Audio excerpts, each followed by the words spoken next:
આજે તમને બતાવીશું દેશી સ્ટાઇલમાં વઘારેલો ભાત. ગરમ ગરમ ભાત કેવી રીતે બને છે. વઘારેલો ભાત, એમાં ડુંગળી, લસણ, સૂકા મરચાં અને આ બધા મસાલા નાખીને ભાત બનાવવામાં આવશે. વઘારેલો ભાત આજે બનશે એકદમ ટેસ્ટી અને દેશી સ્ટાઇલનો. આપણે ગામડામાં જે વઘારીએ છીએ એ ટાઈપનો ભાત વઘારીએ છીએ. આ ભાત અત્યારે બલ્કમાં મોટી ક્વોન્ટિટીમાં વઘારીશું. તમે જુઓ, આટલો ગરમ ગરમ ભાત અત્યારે રેડી થઈ ગયો છે. આટલી બલ્ક ક્વોન્ટિટીમાં વઘારેલો ભાત બનાવીશું. એકદમ જોરદાર હોય છે. દેશી સ્ટાઇલમાં, ગામડાની સ્ટાઇલમાં વઘારેલો ભાત. અંદર રાઈ નાખી દીધી છે. રાઈ તતડી ગઈ છે એકદમ.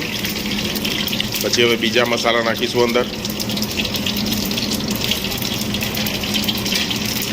ત્યાં જુઓ તમે, હવે સૂકા મરચાં નાખ્યા છે. લાલ સૂકા મરચાં પણ અંદર નાખી દીધા છે.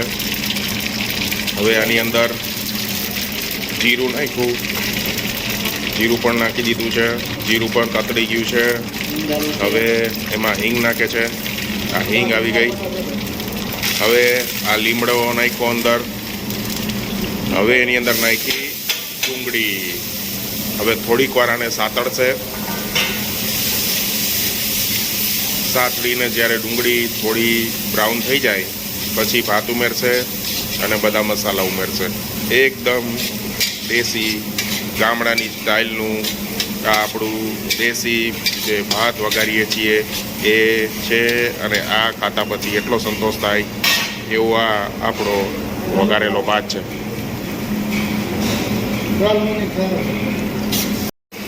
એમાં થોડું મીઠું નાખીશું. મીઠું નાખવાથી ડુંગળી જલ્દી ચડી જાય છે, એટલે શરૂઆતથી જ મીઠું નાખી દીધું છે. તમે જુઓ, ધીરે ધીરે હવે ડુંગળીમાં કલર આવે છે. હવે એમાં આપણે હળદર પાવડર નાખશું. ક્વોન્ટિટી વધારે છે એટલે હળદર ને મીઠું પણ એ ક્વોન્ટિટી પ્રમાણે નાખ્યું છે. તમે તમારી રીતે નાખી શકો છો. હજુ હળદરનો એકદમ કલર આવી ગયો છે સાહેબ, જોરદાર લાગે છે.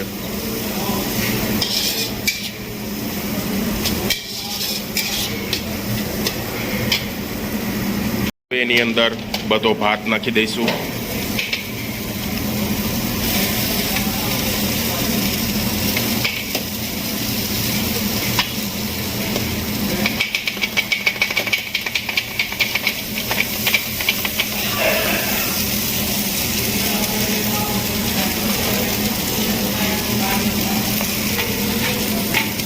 બધો જ ભાત નાખી દીધો છે.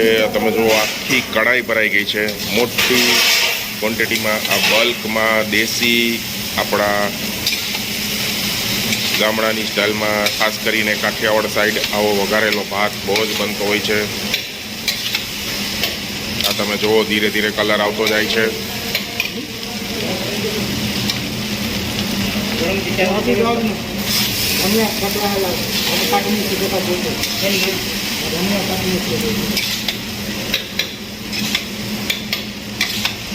જોરદાર.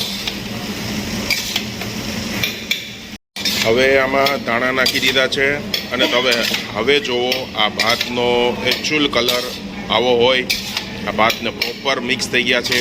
બધા મસાલા ચડી ગયા છે. ધાણા પણ નાખી દીધા છે અંદર. એકદમ લાલ ડુંગળી જે શિયાળામાં આવતી હોય છે એનો વઘાર કરવામાં આવ્યો છે. એકદમ જોરદાર દેશી ભાત અત્યારે રેડી થઈ ગયા છે. તમે જોઈ શકો છો. જુઓ, હવે લાસ્ટ ફિનિશિંગ ટાઈમ આવી ગયું છે. એકદમ બધી જ રીતે આ ભાત વઘારેલો તૈયાર થઈ ગયો છે. હવે આપણે એને સર્વિંગનો ટાઈમ થઈ ગયો છે. એને સર્વ કરીશું અને ખાઈશું. ખાઈને તમને રિવ્યૂ બતાવીશું. ખરેખર આ જોરદાર બન્યો છે ભાત ભાઈ, એકદમ દેશી ગામડાની સ્ટાઇલનો.